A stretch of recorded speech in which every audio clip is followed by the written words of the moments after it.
함께 보실 말씀은 누가복음 1장 26절에서 38절까지의 말씀이 되겠습니다.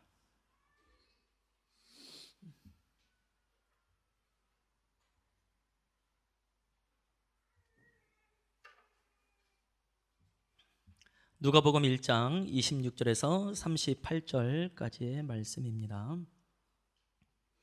우리 한 절씩 교독하도록 하겠습니다. 여섯째 달에 천사 가브리엘이 하나님의 보내심을 받아 갈릴리 나사렛이란 동네에 가서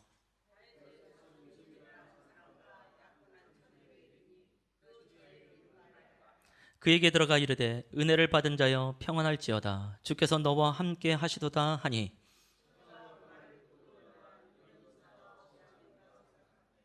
천사가 이르되 마리아여 무서워하지 말라 내가 하나님께 은혜를 입었느니라.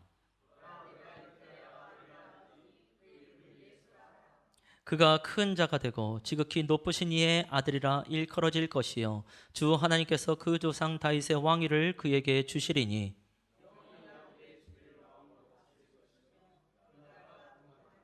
마리아가 천사에게 말하되 나는 남자를 알지 못하니 어찌 이 일이 있으리이까.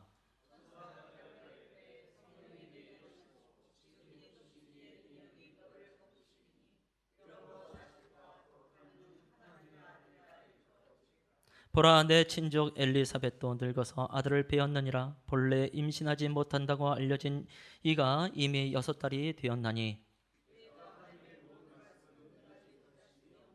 함께 읽습니다. 마리아가 이르되 주의 여종이오니 말씀대로 내게 이루어지이다 하매 천사가 떠나가니라. 아멘. 오늘도 이제 소풍교회에서 함께 예배 지원 사역을 나오셨습니다. 소풍교회에서 그 흩어지는 교회 사역으로서 예배 지원 사역 나눠서 오늘로 마지막입니다. 그래서 마무리를 하시는데요. 오늘 특별히 나들이 사랑방과 이제 가브리엘 사랑방이 왔습니다. 놀랍지 않나요? 오늘 성경 본문에 가브리엘 천사가 나오는데 그 천사들이 실제로 나타났습니다. 사랑방으로. 근데 생각보다 이 천사들이 좀 연세들이 좀 있으셔서 또 이왕이면 천사들이 좀 하얀 옷을 입고 와야 되는데 겨울에 오시는 바람에 까만 옷을 입고 오셨지만 우리에게 천사와 같은 분들인 줄로 믿고 참으로 감사를 드립니다. 우리 서로 얼굴 보고 한번 인사하시면 좋겠습니다. 메리 크리스마스. 예. 앞뒤 분들에게도 얼굴 보면서 메리 크리스마스. 즐거운 성탄입니다 라는 뜻이 되겠고, 또 크리스마스라는 것은 크라이스트, 그러니까 그리스도를 예배합니다라는 의미가 되거든요. 그야말로 이제 깊은 성탄이 되어지는데 사람들은 무슨 의미인지도 모르고 열심히 쓰고 있습니다만 우리에게는 하나님을 또 예수님을 예배하는 놀라운 시간이 되는 줄로 믿습니다. 한 동영상을 좀 보고요. 이제 케냐 소식이 되어지는데요. 케냐에서도 이제 크리스마스를 이제 맞이하면서 함께 잠시 축제의 시간을 좀 가졌네요. 그 지하수 개발하는 사역만 하는 건 아니고 더군다나 이제 그 에이즈맘들 대상으로도 이제 사역을 하잖아요. 그의 자녀들과 함께 음식도 나누고 그 다음에 장기자랑하는 시간 뭐 이런 시간도 있었던 것 같아요. 그 중에 이제 한 가족이 나왔는데요. 맨 앞에 있는 애가 좀 큰 아이가 되어지고 그 다음에 뒤에 이제 두 동생이 있고 저 뒤에 엄마가 이제 갓난아기를 안고 있습니다. 이 가정에 이제 아빠가 안 보이는데요. 이 가족을 특히 갓난아이가 뱃속에 있을 때 아빠가 이 가족을 버리고 도망갔다고 하더라고요. 굉장히 살기 힘드니까 그랬겠지요. 근데 안타까운 것은 그거에 대한 버림에 대한 안타까움을 가지고 요 세 형제가 이제 음독하는 일도 있었다고 합니다. 근데 간신히 좀 위험한 상황에서 좀 발견이 되어지고 그래서 지금 회복이 된 상태이고요. 특히 지금 막내 아이 이제 갓난 아이의 경우는 이름을 이제 제레미라고 불렀는데 그것은 이제 공인현 선교사님의 케냐에서의 이름이 제레미거든요. 그래서 선교사님의 이름을 따서 자기 아이의 이름을 지을 정도로 서로 참 존경하고 있고 서로 사랑하고 있구나라는 생각을 하게 됩니다. 뭐 별거 아닌 동영상이긴 하지만 뭐 잠깐 보죠. 뭐.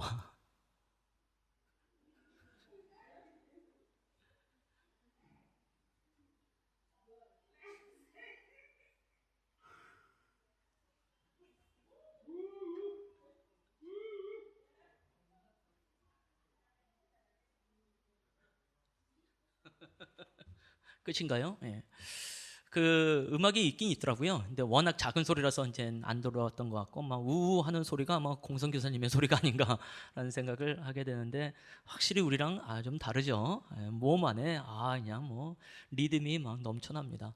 그래서 뭐 다른 여러 가지 이제 동영상도 있는데 보면 다 비슷한 춤으로 아주 흥겹게 자기들의 질병 상태와 상관없이 자신들의 환경과 상관없이 열심히 또 그들의 흥을 돋구면서 또 주님이 주신 기쁨을 누린 걸 보면서 얼마나 감사한지 모르겠습니다. 사진 하나를 또 볼게요. 이제 그 전체 인원들이에요. 그 가족들과 함께 그 에이지맘들만 볼 때는 한 10여 명들 정도만 있어가지고 좀 궁금하긴 했었는데요. 전체 사진을 보니까 의외로 좀 많은 분들이 함께 우리의 또 섬김을 통해서 더 기쁨을 누리고 있다라는 생각을 하게 됩니다. 얼굴 보면 다 새까맣죠. 딱 한 분만 하얗게 보이는 분이 있을 겁니다. 그분이 이제 선교사님입니다. 이렇게 보시면 되겠죠. 아마 왼쪽 저쪽에 아무튼 뭐 하얀 얼굴이 있습니다. 이제 우리 공선교사님 이제 사모님이 되시는데요. 함께 보시고요.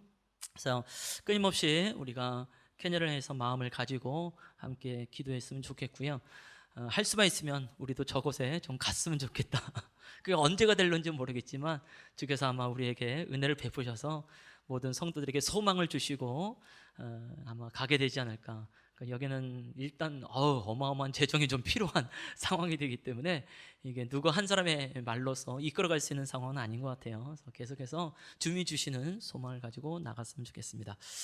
또 하나 이제 동영상을 보는데요. 이제 소등을 좀 해주시면 좋겠고, 오늘 이제 크리스마스이니까 거기에 맞게 우리가 함께 좀 영상을 보면서 따뜻한 시간, 또 귀가 호강되어진 시간이 되어졌으면 좋겠다. 한번 보도록 하겠습니다.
예, 박수 한번 하죠. 예.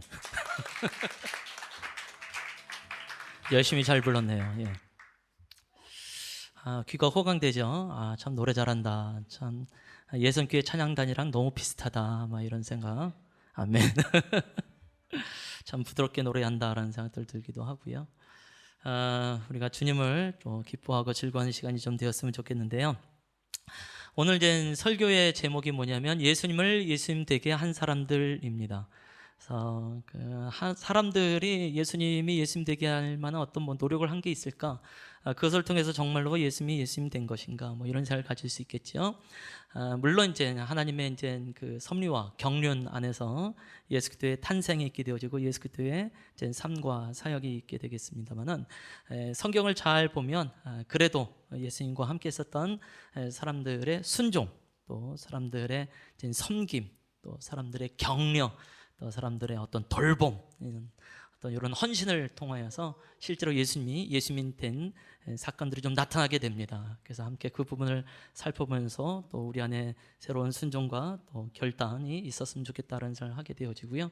오늘의 첫 번째 시간, 그리고 이제 25일 성탄 때 두 번째 시간 이렇게 나눠 보려고 합니다. 아무래도 제일 먼저 나오는 사람이 이제 마리아가 되겠지요.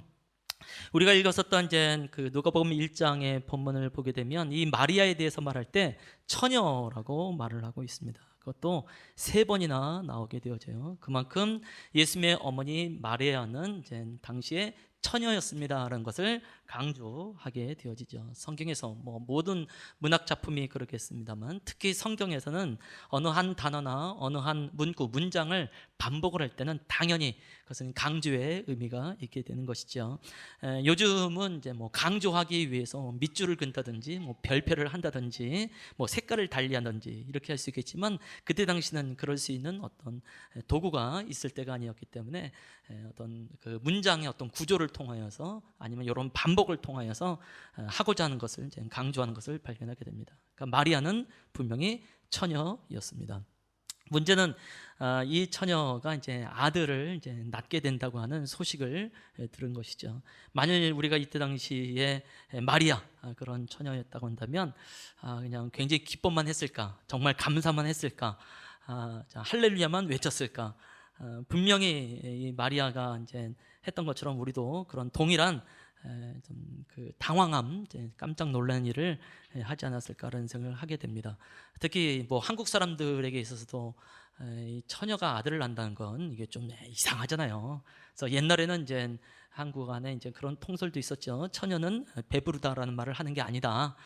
제 누나가 아마 제가 중학생 때였나요? 밥을 잔뜩 먹고 나서 아우 배불러 그랬더니 할머니가 그러셨던 것 같아요. 에이, 처녀는 배부르다는 소리 하는 거 아니야? 얘기를 이제 들었던 기억이 나는데 그만큼 이제 우리 안에 이제 그런 생각을 갖게 되는 것 아니겠어요? 근데 오늘 이 마리아가 이제 그런 소식을 듣게 되었습니다. 특히 아까 우리가 읽었었던 마태복음 1장 23절 보라 처녀가 잉태하여 아들을 낳을 것이요 그 이름을 임마누엘이라 하리라라고 말을 했는데 사실은 이게 지금 사람들이 이제 갖고 있는 문화 속에서는 보라 처녀가 잉태하여 아들을 낳으리니 그 이름을 사생하라 하리라 이게 맞는 말 아닌가요? 또 그 어머니는 마리아는 미혼모라 하리라 이게 훨씬 더 맞는 표현일 수밖에 없는 상황이 지금이나 그때나 사실은 어떻게 보면 그때가 더 분명하지 않을까라는 생각을 하게 되어집니다. 그래서 34절 말씀 보면 굉장히 놀랍니다. 어찌 이런 일이 내 안에 있을 수 있겠습니까? 근데 놀라운 것은요 38절 말씀 보게 되면 주의 여정이 오니 말씀대로 내게 이루어지이다 라고 그것을 믿음으로 받습니다. 실제로 이제 가브리엘의 천사의 소식을 듣고 당황하고 그 다음에 이것을 믿음의 결단으로 바꾸기까지 그 시간의 차이가 얼마큼 됐는지는 잘 모르겠으나 분명히 이제 마리아 안에 이제 변화가 있는 것을 발견하게 됩니다. 전 궁금하지 않습니까? 이때 당시 마리아의 나이가 과연 몇 살이었을까? 2000년 전이니까요. 우리도 조선시대를 따지게 되어지면 적어도 성춘향이 몇 살 때 이몽룡을 만났는지를 떠올려 보면 이때 당시의 나이가 가늠이 될 거라고 생각을 합니다. 아마 그때 당시 성춘향의 나이가 16살인 걸로 기억이 나거든요. 그러니까 지금으로 따지면 중3 정도 되는 나이에 이몽룡을 만나고 자기의 이제 정절을 지키려고 애를 썼던 모습, 때로는 참 안타깝기도 하고 또 존경스럽기도 하는데요. 요 유대 문화 속에서는 조금 더 어린 것 같습니다. 13살, 14살 요때 이제 정혼하게 되어지고 또 결혼하게 되어지죠. 좀 당황스럽지 않습니까? 지금 우리 성도들 중에 그 나이에 해당되어지는 한 분이 있습니다. 박주은 자매님이라고. 저 유아실에 이제 같이 함께 있는데요. 지금 13살이에요. 내년이 이제 14살이 됩니다. 그러니까 유대 문화 속에서 13살이라는 것은 만 13살을 말하게 되어지니까 이제 우리나라로 말하면 14살이 되겠죠. 그러니까 이때 당시에 마리아는 주은이 같은 상황 속에서 이런 소식을 들었다고 생각을 하면 일단 우리 이은미 집사님이 굉장히 당황하시고 벌써 보내야 되나 막 이런 생각을 하시는 것 같은데, 지금 당장 우리 이제 여자 성도님들, 내가 그 나이였다고 생각을 해보고 또 우리 남자 성도님들도 내 딸이 그 나이에 이제 정혼을 하고 뭐 이런 소식을 듣고 막 임신하게 되어서 이런 얘기를 들어보세요. 이게 얼마나 당황스러운 일인가라는 생각을 할 수밖에 없는 것이죠. 그러니까 사실은 이 마리아한테 이런 소식에 대해서 믿음으로 반응하는 건 굉장히 어려운 일입니다 라고 말씀을 드린 거죠. 우리는 워낙 잘 얘기를 듣다 보니까 그게 뭐 마리아니까 가능했겠어, 마치 예수님이니까 가능한 것처럼 마리아니까 가능했어 라고 생각을 한 줄 모르겠지만 결코 그렇지 않다. 사실 이제 영상을 우리가 봤습니다만 이미 느끼신 분들은 마리아의 나이가 생각보다 좀 많지 않았나라는 생각을 하게 되어지죠. 보면 한 20대 중반에서 후반, 많게는 30대 초반까지 보여지는데 성경의 고증이 좀 약하다, 훨씬 더 어린 배우를 썼어야 되지 않겠는가라는 생각을 이제 갖게 되는 것이죠. 그래서 어쨌든 믿음으로 받아들인 다음에 그래도 이제 본인 안에 이제 당황스러움이 있게 되어지고 이제 두렵게 되어지니까 일종의 피신처럼 이제 떠나게 되어집니다. 이미 6개월 전에 이제 엘리사벳이라고 하는 귀한 선배님이 아기를 낳을 수 없는 상황 속에서 임신한 지 6개월이 됐다는 소식을 듣고 이제 그리로 달려가죠. 가는 길이 이제 그 나사렛에서 이제 유대의 한 마을로 가거든요. 그 거리가 한 150km 정도가 됩니다. 가는 데만 꼬박 한 4일 정도 걸렸을 거라고 보여진다는 거죠. 물론 이제 걸어서 갔을 것 같지는 않고 뭔가 좀 뭐 나귀라든지 이런 교통편을 이용해서 가긴 갔겠지만 참 쉽지 않은 거리를 가게 됐다. 근데 만일 그냥 있는 상태 속에서 좀 알게 되어지면 어떻게 보면 마리아는 돌 맞아 죽을 수밖에 없는 어떤 상황이 되기도 합니다. 그럼에도 불구하고 이 모든 것을 감내하면서 나아가게 되어지죠. 그래서 그런 생각도 해봐요. 지금도 이제 많은 사람들이 아빠 없이 그냥 아이를 낳는 상황이 되어질 때 너무 당황하니까 아까 뭐 세 자녀가 그랬다는 것처럼 음독을 하기도 하고요. 또 산에서 구르기도 하고 자기 나름대로 온갖 방법을 다 하면서 어떻게든지 이 아이를 없애려고 애를 쓰잖아요. 혹시 마리아도 너무 당황하여서 아이를 없애려고 한다든지 뭐 음독을 한다든지 자살을 해야 하는데 투신한다고 한다든지 이렇게 되면은 예수님은 절대로 태어나지 않습니다. 오늘의 성탄절은 우리에게 없습니다.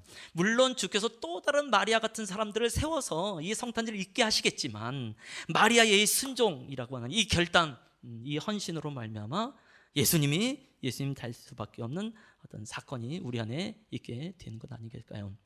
그래서인지 몰라도 천주교에서는 또 마리아를 또 숭배하는 것을 보게 되어지고 유럽의 어느 한 나라에서는 아예 성당 자체가 마리아 승천을 기념하는 성당도 있기도 하더만요. 그러니까 그만큼 마리아에게 신성을 부여할 수밖에 없는 것은 이러한 마리아의 어떤 헌신, 이런 순종에 대해서 높이 사기 때문이 아닌가라는 생각을 해봅니다만은 그건 너무 멀리 간 것이고요. 중요한 건 이 마리아의 헌신에 대해서 또 순종에 대해서 우리가 좀 깊이 있게 좀 묵상할 필요가 있겠다는 생각을 해보게 됩니다. 설교를 준비하면서 이제 떠올랐었던 하나의 이제 사건이 좀 있었는데요. 그것은 2003년도였던 것 같아요. 제가 이제 중국 청도라는 지역에 이제 한인 교회 안에서 이제 3일 동안 예배 세미나를 이제 인도를 해야 되는 때가 있었어요.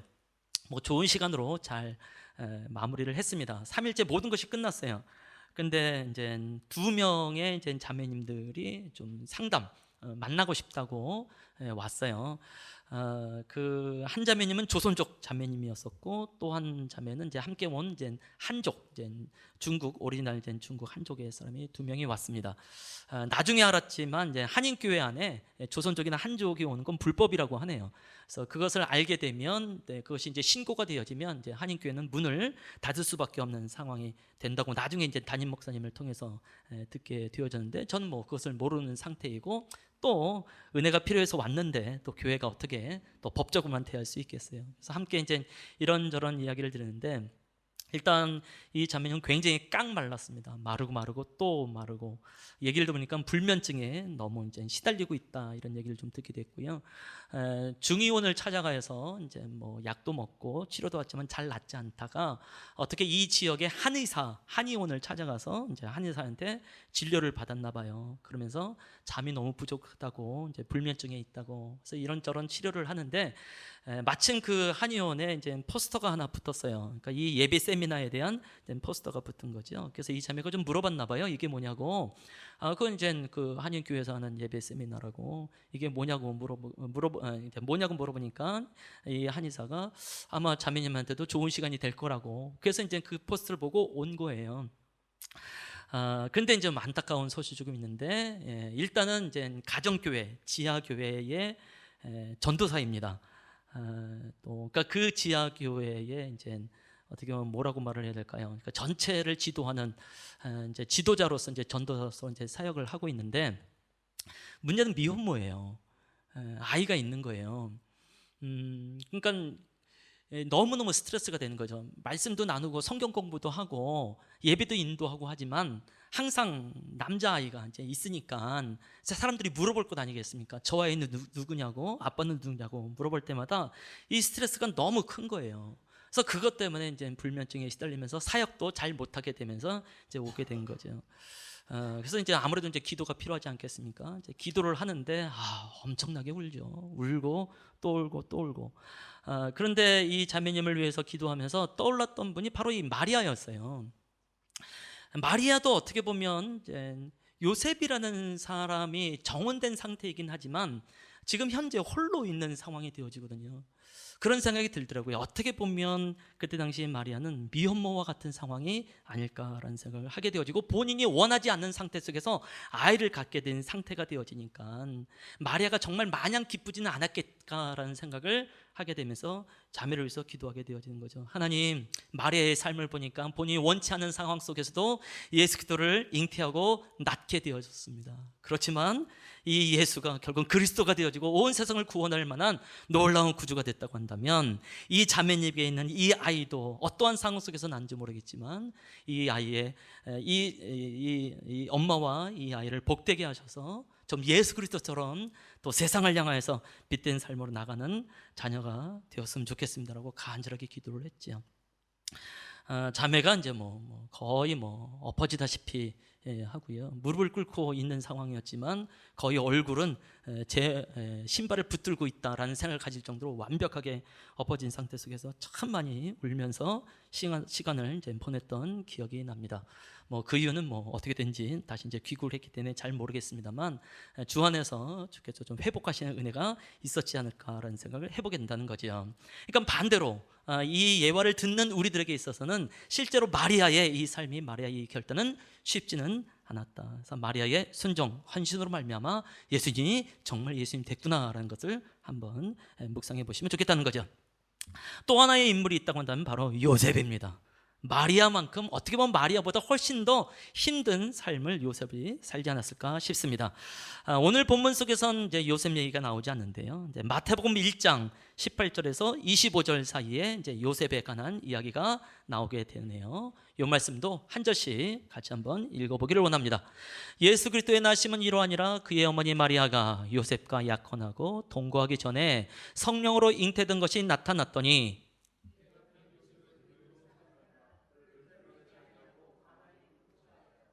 이 일을 생각할 때에 주의 사자가 현명하여 이르되, 다윗의 자손 요셉아, 내 아내 마리아 데려오기를 무소하지 말라. 그에게 잉태된 자는 성령으로 된 것이라.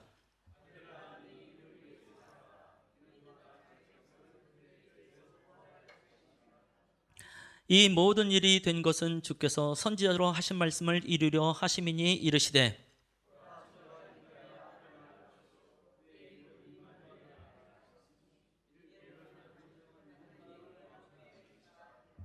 요셉이 잠에서 깨어 일어나 주의 사제의 분부대로 행하여 그의 아내를 데려왔으나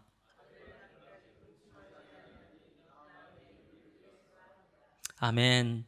18절 말씀을 보게 되면 이제 요셉에 관한 얘기가 나옵니다.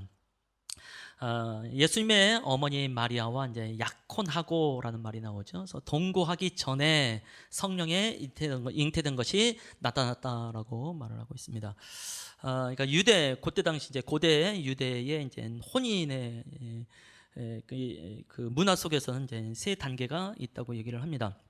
일단 양가 부모들이 함께 모여서 이제 약혼을 결정을 하고 이제 선언하는 것이 이제 정혼이라고 말합니다. 그래서 약혼과 정혼은 이제 같은 의미라고 보시면 될 텐데요. 일단 함께 만나면서 약혼하고 선언하는 것이 이제 정혼이다 이렇게 보시면 되겠어요. 그러고 나서 약 1년 정도의 시간이 흘렀을 때 실제로 이제 혼인식을 하면서 실제로 이제 결혼 관계 가운데 들어가게 되어지죠. 근데 요 약혼 정혼이라고 하는 것도 실제로 결혼과 같은 법적 효력을 갖게 되어집니다. 그래서 요 기간 동안에 이제 1년의 기간 동안에 만일 이 정혼을 약혼을 파기하게 되면 이혼 증서를 파기 증서를 줘야만이 그것이 이제 해결이 되어지는 상황이 되어지죠. 그래서 결혼과 같은 권위를 갖기 때문에 그 안에 정절을 잃어버린다든지 하게 되어지면 이건 결혼하고 난 다음에 정절을 잃어버린 것에 대한 똑같은 형벌을 받게 되어집니다. 특히 이제 신명기 22장 23절에서 24절 말씀을 보게 되면요, 이 상황이 이제 비슷하게 거의 맞게 나오게 되어지는데, 처녀인 여자가 남자와 약혼한 후에 어떤 남자가 그를 성읍 중에서 만나 동침하면 너희는 그들을 둘 다 성읍 문으로 끌어내고 그들을 돌로 쳐 죽일 것이니 라는 말씀이 있습니다. 그러니까 완전히 똑같은 상황이죠. 요셉과 정혼을 했어요. 그리고 완전히 결혼하기 전까지 요 1년의 기간 안에 지금 마리아가 이제 잉태를 한 거란 말이에요. 근데 이것이 그대로 사람들한테 알려질 땐 돌로 쳐 죽여도 전혀 상관이 없는 소위 투석형이 이루어져도 어찌 할 수 없는 상황이 벌어진다라고 말씀을 드릴 수밖에 없는 거죠. 그러니까 요셉도 이 문화를 잘 알고 마리아도 이 문화를 잘 알고, 그래서 요셉은 어떻게든지 이 여인을 보호하고자 하는 마음으로 이제 가만히 끊고자 하여, 특히 요셉에 대해서 말할 때 이제 의로운 사람이라고 이제 표현을 하면서 이제 가만히 끊고자 한다. 그래서 일단 참 요셉은 참 마음이 참 착한 사람이구나, 마음이 참 선한 사람이구나. 적어도 우리 자매님들은, 아직 미혼인 자매님들은 이런 요셉을 만나야 되지 않겠나라는 생각을 하게 되고, 우리 또 남자 성도님들 이런 요셉 같은 사람이 되십시다. 아멘. 예, 예, 예, 아멘. 저한테도 하는 말. 그래서 이게 참 쉽지 않은 거죠. 물론 이제 그 천사들의 그 소식을 통해서 굉장히 격려를 했습니다. 그가 자기 백성을 그들의 죄에서 구원할 자심이라, 예수에 대해서 그런 말씀도 하셨어요. 그렇지만 이 그 요셉에게 있어서는 이게 쉽지 않은 상황. 그래도 이제 천사의 모든 말을 듣게 되어지고 24절 25절 말씀을 보면 주의 사제의 분부대로 행하여 아내를 데리고 옵니다. 그리고 25절에서 아들을 낳기까지 동침치 아니하니라는 말씀이 있죠. 그 일단 뭐 인간적인 측면에서 보면 상당히 좀 이상하기 때문에 동침하지 않을 수도 있겠고, 일단 주의 사자를 통해서 들었던 이 메시지가 이게 장난이 아니구나, 소위 성령으로 말미암아 잉태되어졌으면 내가 정말 주의하여 이 아이를 키워야 되겠구나라는 생각도 갖게 되어지면서 이제 아마 의로운 요셉에서부터 이제 경외하는 요셉으로 좀 나아가지 않나라는 생각을 해보게 된다는 것이죠. 특히 이제 그 누가복음 2장 말씀을 보게 되어지면 가이사 이제 아구스토라고 하는 이제 황제가 있었을 때에 전국에 있는 로마령에 속해 있는 모든 사람들에게 이제 호적을 하라고 말을 합니다. 그래서 이제 요셉도 이제 호적을 이제 하러 가지요. 근데 이 사람은 이제 유대 출신입니다. 살고 있는 것은 이제 갈릴리 나사렛에서 살고 있고, 호적을 하려면 고향에 가가지고 이제 호적을 해야 되는 것이죠. 그래서 이제 바로 나사렛이라는 데서부터 이제 베들레헴까지 내려가게 되어집니다.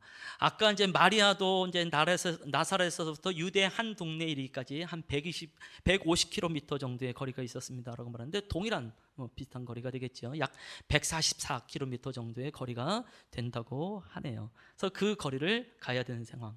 근데 하필이면 마리아가 만삭인 상태 속에서 가게 되는 거예요.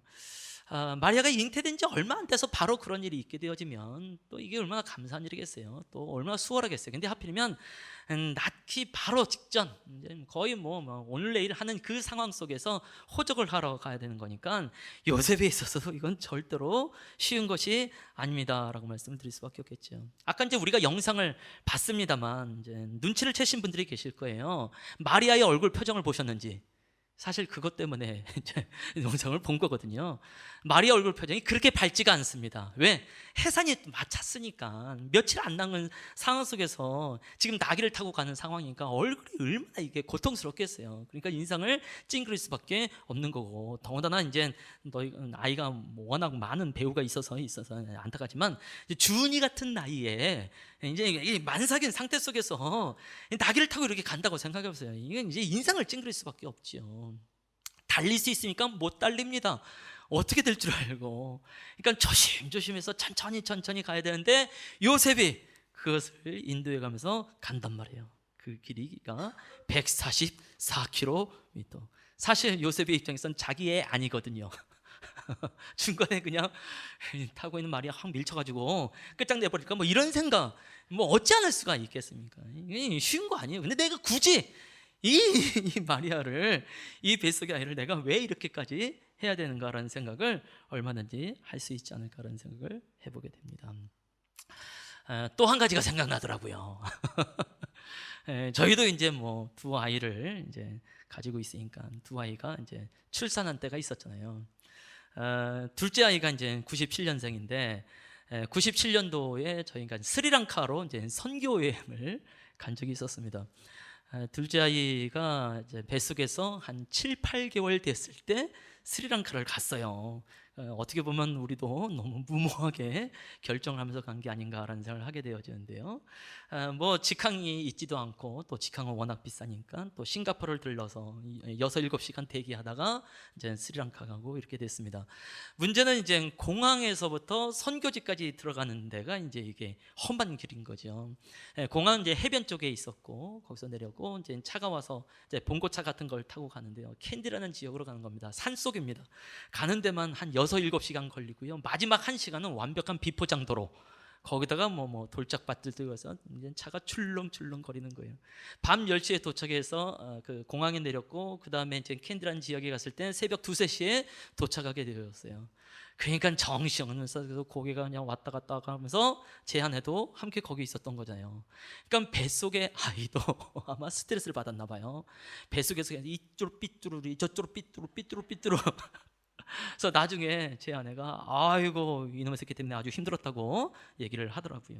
그놈의 새끼가 저기 있습니다만 그때가 떠오르는 거예요. 만삭인 상태 속에서 어디를 여행한다는 건 진짜 어려운 일이구나. 근데 우리는 이제 비행기를 타고 그나마 차를 타고 가지만 이때는 그냥 그런 나귀를 타고 천천히 간다는 건 결코 쉬운 것이 아닙니다. 그러니까 이 요셉의 이 돌봄이 있었지 않으면 정말 예수님으로서 태어나실 수 있을까? 또 다른 요셉 같은 사람을, 의로운 사람을, 경외한 사람을 주님의 섭리대로 선택하셔서 세울 수도 있겠지만 일단 이 요셉의 이 헌신, 요셉의 이 돌봄이라는 것은 쉬운 것은 아니겠다. 더구나 이제 마태복음 2장 말씀을 보게 되면 이제 동방에서 박사들이 옵니다. 보통 이제 동방 박사를 이제 세 사람으로 알고 있는데 예물이 3개이기 때문에 세 사람이라고 우리가 생각을 하는데요. 좀 그렇지 않고 훨씬 더 많은 무리가 왔을 가능성이 좀 큰데요. 이들이 이제 헤롯 왕을 만나면서 이제 유대의 왕이 나셨다. 우리가 이제 보고 왔다. 그러니까 온 동네가, 온 나라가 이제 난리가 됐죠. 헤롯이라는 왕이 있는데 또 왕이 났다고 하니까.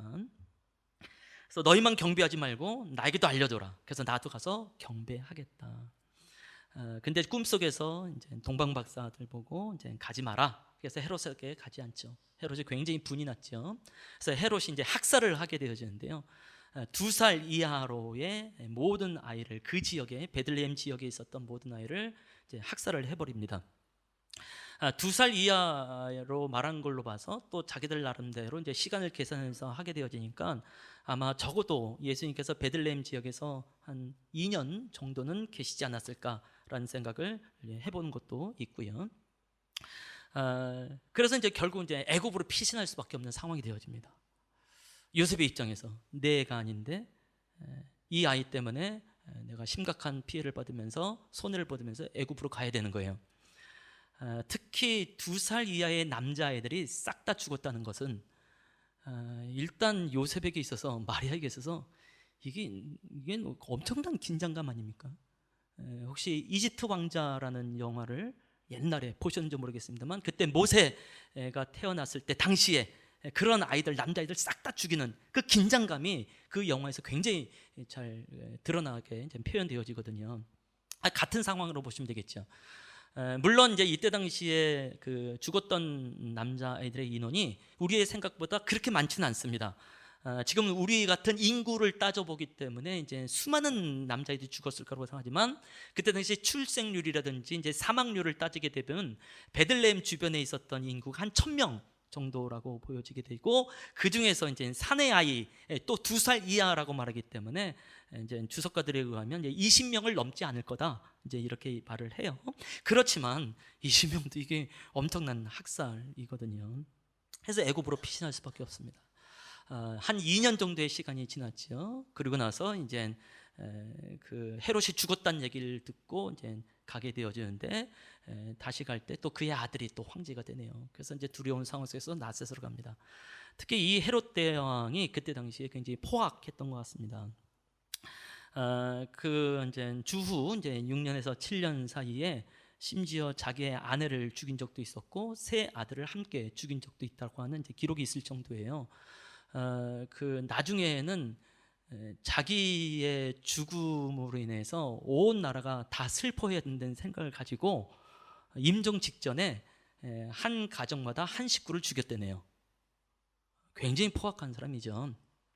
그러니까 그런 헤롯 대왕의 어떤 상황을 가지고 아기 예수가 탄생되어졌고, 요셉의 입장에선 자기의 아이가 아니고 애굽으로 피신 가야 되고 다시 와야 되는 이 모든 상황은 절대로 쉽지 않았다. 어떻게 보면 목숨을 건 돌봄, 목숨을 건 섬김이 있을 때야만이 가능했다는 것을 알게 되어지면서, 예수님의 이제 탄생의 성탄에서 우리 안에 감사도 있고 기쁨도 있지만 이 마리아와 요셉을 좀 떠올렸으면 좋겠습니다.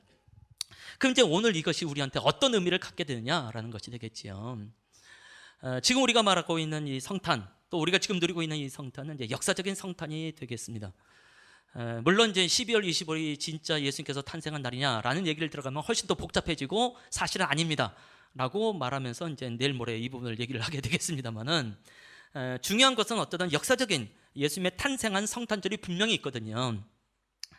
근데 이 성탄이라고 하는 것은 이제 역사적인 것뿐 아니라 각 개인에게도 나타나는 것을 발견하게 됩니다. 어떻게 보면 우리가 예수를 믿는다라는 것은 내 안에 예수님이 계신 것이니까 내 안에 예수님이 잉태되어지고 내 안에 예수님이 탄생된 것과 같습니다라고 표현할 수 있겠지요. 궁금합니다. 내가 예수를 믿을 때가 언제였었는가를 한번 떠올려보면 좋겠다. 아마 그것이 각 개인에게 있어서 성탄절이 아니겠습니까? 라는 생각을 해보고 싶고, 그 혹시 각 개인의 성탄절이 난 가물가물합니다, 언젠지 모르겠습니다 라고 한다면 주께 좀 은혜를 구하면서, 하나님, 나에게도 나의 개인적인 성탄절이 있으면 좋겠습니다. 즉 예수 그리스도가 나의 주, 나의 하나님이 되어지는, 인격적으로 예수님을 영접하게 되는 그 일을 나도 보기를 원하고, 그로 인해서 영생이 무엇인지 나도 누려봤으면 좋겠고, 내가 역사적인 이 성탄절뿐만 아니라 나의 개인적인 성탄절을 마음껏 축하할 수 있는 사람이 되어졌으면 좋겠습니다 라고 기도하시면 어떨까라는 생각을 해보게 되는 것이죠. 그런데 바로 이 개인적인 이 성탄절도 역시 쉽지는 않다는 겁니다. 내가 예수를 믿고 나서, 예수를 믿은 다음에 그리스도의 삶에, 성도의 삶이라는 것이 생각보다 그렇게 성공적이고 생각보다 그렇게 형통하지 않더라라는 것이에요. 분명히 예수를 믿으면 기쁨과 평강이 있을 거라고 말했지만 개뿔, 예수를 믿자마자 온갖 고난이 우리 안에 넘치기 때문에 그렇죠. 그렇다고 해서 예수님을 버릴 수 있는가? 그럴 수 없습니다. 마리아가 예수님을 유산시키지 않고 사살시키지 않고 자살하지 않고 마리아가 요셉이 유아 사망 가운데 내어놓지 않고 돌봤던 것처럼 우리 안에 계신 예수 그리스도에 대해서 우리도 어떻게 보면 순종해야 되고 어떻게 보면 돌봐야 되는 입장 속에 우리가 있는 것을 발견하게 되어지죠. 돌아보면 저는 아마 5학년 때쯤 예수님을 인격적으로 영접하지 않았을까라는 생각을 해보게 됩니다. 여름 성경학교 때에 마지막 날 이제 빨간 십자가를 만들어 놓고 이제 촛불 켜놓고 한 선생님이 울먹거리면서 자신의 간증문을 낭독하고 모두 다 펑펑 울면서 자연스럽게 예수님을 영접하지 않았나라는 생각을 하게 되어져요. 6학년 때 이제 어린이 연합 부흥회가 있었습니다. 3일 동안 하는 거였는데 갔지요. 마지막 날 강사 목사님이 콜링을 하더라고요. 이 시간에 예수님을 영접하기를 원하시는 분들은 그 자리에서 일어나시기 바랍니다. 제 친구들과 함께 저도 셋이서 벌떡 일어났습니다. 영접기도 끝나고 나서 앉았을 때 뒤에서 선생님이 물어보더라고요. 너네들 예수님 안 믿니? 믿는데요. 근데 왜 일어나느니? 그래도 그냥 일어났어요 했는데 그때 확인됐던 것 같아요.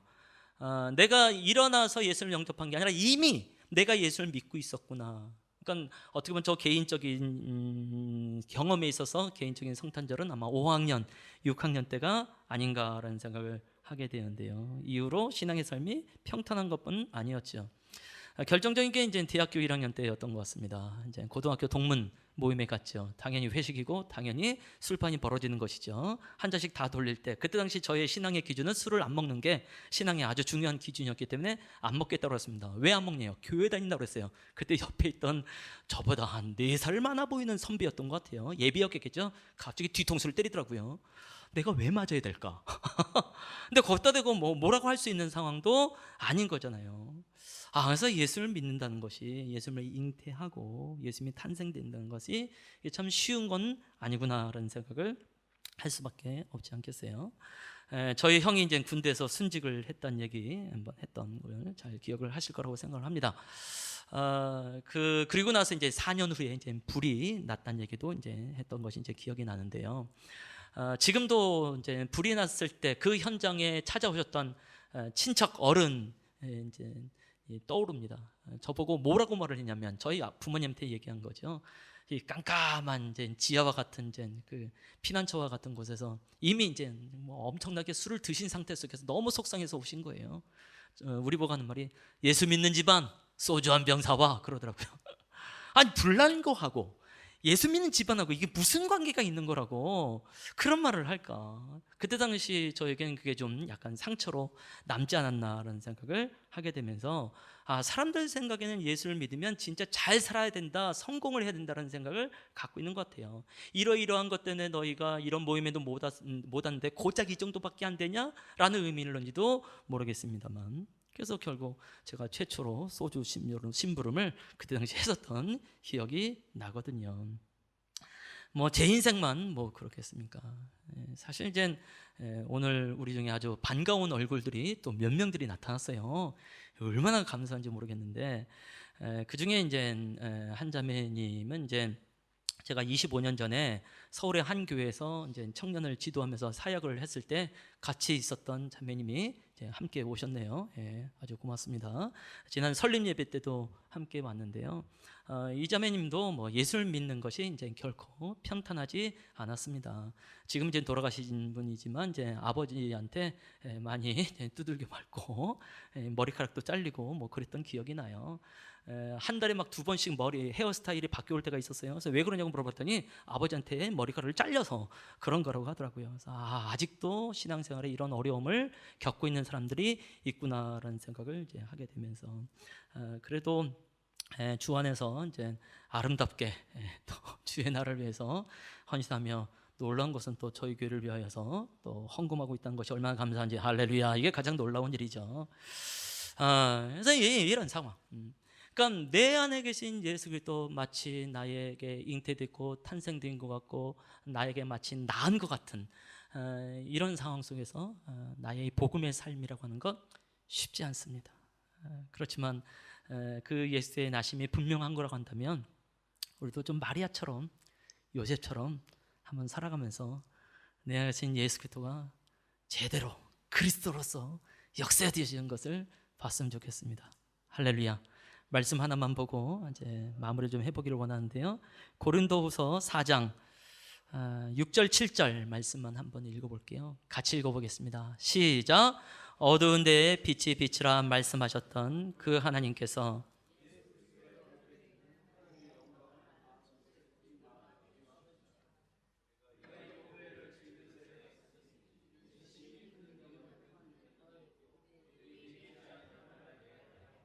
아멘.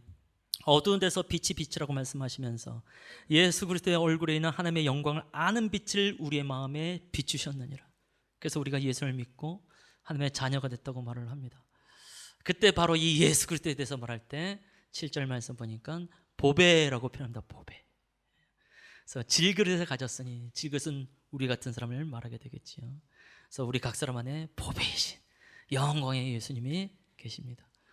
어떻게 보면 우리의 이 질그릇의 모습은 그때 당시에 두려워하고 있었던 이제 마리아 같은 모습일 수도 있겠고, 그때 당시 좀 거부하고 싶었던 이제 요셉 같은 부분일 수 있겠고, 제가 또 중국에서 만났다고 하는 그 미혼모와 같은 상황, 그야말로 질그릇 아니겠습니까? 우리도 그런 사람들이잖아요. 근데 이 질그릇 안에 보배이신 예수 그리스도가 담겨져 있다고 한다면 이 보배를 우리가 잘 관리하고 보배가 보배되어질수록 우리의 삶을 드리는 성들이 되시기를 축원합니다. 아멘. 우리 찬양을 하나 하고 마무리하고 있습니다. 당연히 이제 성탄쯤이 되면 가장 유명한 찬양, 고요한 밤 거룩한 밤 찬양을 하면서 내 안에 나신 왕 되신 예수님을 높이면서 기도하고 마치겠습니다.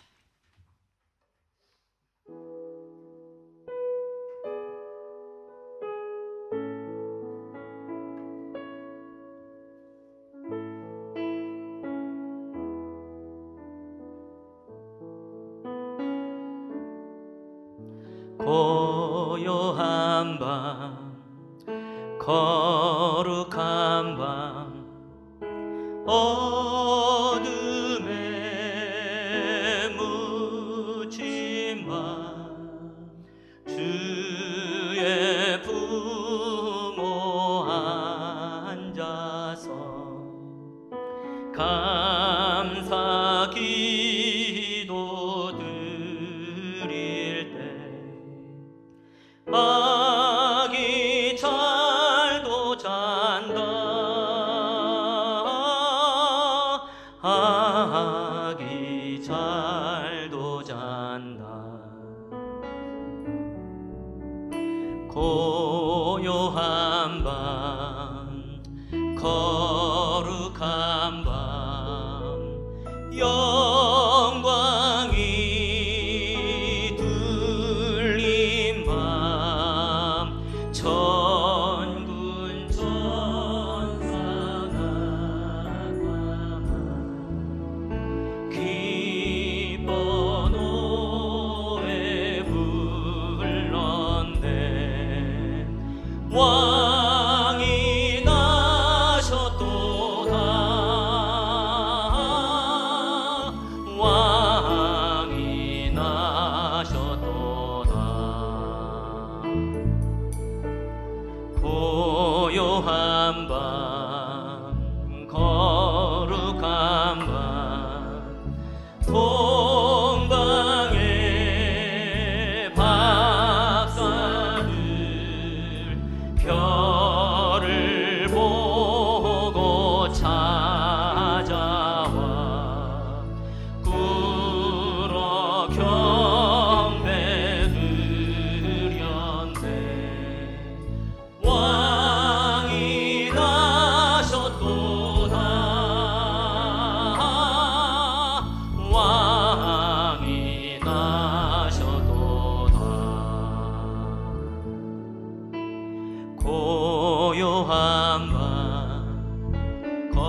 왕이 나셨도다.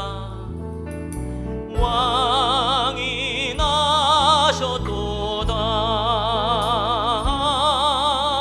왕이 나셨도다. 한 번 더 찬양하죠. 왕이 나셨도다. 왕이 나셨도다. 왕이 나셨도다. 우리 함께 각자 기도하는 시간이 좀 되어봤으면 좋겠습니다. 맞습니다. 나의 개인적인 성탄절이 있게 하심을 해서 감사를 드립니다. 이 역사적인 성탄절을 통하여서 나의 개인의 구원의 사건에 대해서 하나님께 감사하며 나갔으면 좋겠어요. 물론 내가 예수를 믿고 나서 늘 기뻤던 것 아닙니다. 늘 만족했던 것 아닙니다. 늘 풍성했던 것 아닙니다. 늘 잘됐던 것 아닙니다. 예수를 믿고 나서 결혼을 했지만 또 그 결혼이 평탄한 것도 아니었습니다. 예수를 믿고 나서도 자녀를 낳았지만 그 자녀의 삶이 또 그렇게 평탄한 것도 아닙니다. 지금도 어찌 보면 우리는 참 쉽지 않은 신앙의 삶을 살아갈런지 모르겠습니다. 그것은 예수님께서 탄생하실 때도 동일했네요. 마리아에게 있어서, 요셉에게 있어서 쉽지 않은 삶이었지만 바로 구주 그리스도에 대해서, 왕에 대해서 끝까지 품고 순종하고 헌신하고 돌봐야 될 때 돌봤던 것처럼, 맞습니다. 주님, 내가 이 신앙의 삶을 포기하지 않겠습니다. 내 안에 계신 예수도 절대로 유산하거나 사산하거나 유아 사망 가운데 나가고 싶지 않습니다. 하나님, 마침내 주께서 내 안에 드러나셔서 온전한 왕으로, 온전한 그리스도로 나기까지 다시 한번 나의 삶을 드려오니 받아주시옵소서. 함께 주 앞에 기도하는 시간이 되기를 원합니다. 기도하시겠습니다. 아버지 하나님, 맞습니다. 주님, 우리의 각자의 삶 속에 허락하여 주신 성탄절로 인해서 감사와 찬양합니다. 하나님이여, 이 성탄의 기쁨을 누리면서 주님, 내 안에 계신 예수로 말미암아 아버지 그 기쁨이 있으면서도 주님, 우리의 삶이 쉽지 않은 삶이 있어도 고백합니다. 어찌 보면 예수의 그 나심이 아버지 살기 위해서 나심이라기보다는 어찌 보면 죽기 위해 나심과 같은 상황에 있게 된 걸 고백하면서 주님, 탄생과 함께 죽음을 바라보았습니다. 우리도 예수 그리스도의 탄생과 함께 십자가를 또 묵상할 수밖에 없는 우리의 삶의 신앙의 갈등이 있는 것을 고백합니다. 주님, 그만큼 우리의 각자의 개인의 삶 속에서의 그 성탄절이 아버지 참으로 기쁘고 참으로 행복하고 즐거운 잔치와 축제임에도 불구하고 그 곧바로 아버지 십자가의 삶을 아버지 떠올릴 수밖에 없는 우리의 삶이 있습니다. 주님, 그래도 요셉처럼, 그래도 마리아처럼 한번 결단해 봅니다. 주께서 말해주신 이 아름다운 삶 아버지 이끌어가기를 원하고 내 안에 계신 예수가 온전한 왕으로, 온전한 그리스도로 그러니까지 우리의 삶을 들으며 나길 원합니다. 주님, 살아계신 아버지 하나님, 이 역사적인 성탄을 저희가 기리면서 기념을 하면서 또 개인의 각자의 성탄절을 한번 떠올려 보게 됩니다. 하나님, 혹시나 우리의 개인적인 성탄절의 경험이 없는 분들이 있다고 한다면 긍휼을 베풀어 주시옵시고 은혜를 베풀어 주시옵시고 예수를 인격적으로 영접하며 예수님이 나의 주, 나의 하나님 된 것을 발견하는 성도인 되기를 간절히 바라고 원합니다. 하나님, 예수 그리스도의 탄생은 우리가 잘 아는 대로 탄생과 동시에 십자가를 떠올릴 수밖에 없는데, 그래서인지 우리의 신앙도 예수 그리스도를 믿음과 동시에 고난을 떠올리게 되어지며 십자가를 떠올리게 되며 죽음을 떠올리게 되어집니다. 하나님이여, 그만큼 예수 그리스도를 믿고 나서의 우리의 삶이 생각보다 성공적이지 않고 생각보다 형통하지 아니하오나 내 안에 계신 예수 그리스도가 참으로 하나님의 아들이요 온 세상을 구원할 만한 넉넉한 분인 줄 알아서 다시 한번 우리도 요셉처럼 마리아처럼 순종하며 헌신하며 마땅히 돌봐야 될 부분들을 돌보며 나아가기를 원하나이다. 하나님이여, 이 삶 가운데에 주께서 복되게 해주시옵시고 주께서 친히 인도해 주시기를 간절히 바라고 원합니다. 지금은 우리 주 예수 그리스도의 은혜와 하나님 아버지의 사랑과 성령의 교통, 그 사귐의 은총이 오늘 예수를 믿고 개인적인 성탄을 가지고 역사적인 성탄을 기념하면서 나가는 우리 모든 성도들, 특별히 그 가정과 그 일터와 이 나라 민족 위에 이제로부터 영원토록 함께 있을지어다. 아멘.